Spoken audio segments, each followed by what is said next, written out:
जब भी सांप की बात होती है तो शरीर में अजीब सी सरसराहट दौड़ने लगती है। इनकी शारीरिक बनावट और चमकीली गदीली सी त्वचा से ही लोगों को बहुत डर का एहसास होने लगता है। हालांकि ऐसा नहीं है कि सारे सांप ही जहरीले होते हैं। धरती पर पाई जाने वाली लगभग 3000 से ज़्यादा सांपों की प्रजातियों में से 600 के आसपास ही ऐसी प्रजातियां हैं जो जहरीली हैं। अलग अलग प्रजातियों के सांप अलग अलग आकार और रंग के भी होते हैं। सांप की ऐसी ही एक प्रजाति है एनाकोंडा। बड़े और वजनी आकार के सांप एनाकोंडा के बारे एनाकोंडा सांप की प्रजाति में मुख्य तौर पर 4 तरह के सांप होते हैं, जिनमें green anaconda, Bolivian anaconda, dark spotted anaconda और येलो एनाकोंडा प्रमुख हैं। इनमें से ग्रीन एनाकोंडा आकार में सबसे बड़े और भारी भरकम होते हैं। ग्रीन एनाकोंडा मुख्य तौर पर दक्षिणी अमेरिका महाद्वीप के देशों Brazil, Ecuador, Peru, Colombia, Venezuela, Suriname, Guyana में पाए जाते हैं।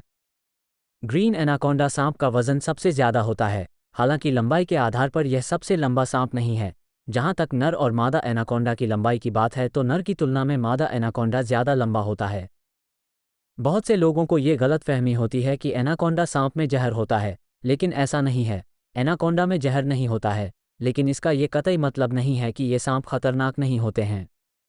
अपने शिकार को ये निगल जाते हैं, इसलिए इसके नज़दीक जाने की गलती मत करना। आपको एनाकोंडा की ताकत का अंदाजा इसी से लग सकता है कि ये बड़े बड़े सरीसृप रेप्टाइल को निगल सकते हैं, चाहे वो मगरमच्छ ही क्यों न हो। ये शिकार के मामले में बहुत चूजी नहीं होते हैं और सभी जीवों को अपना भोजन बना सकते हैं। ज़्यादातर सांपों के बच्चे जहां अंडे देते हैं वहीं एनाकोंडा सीधे बच्चे पैदा करता है, यानी कि इसके अंदर यह खासियत ज़्यादातर स्तनधारी जीवों के जैसी है। खोर के रूप में बदनाम किया गया है।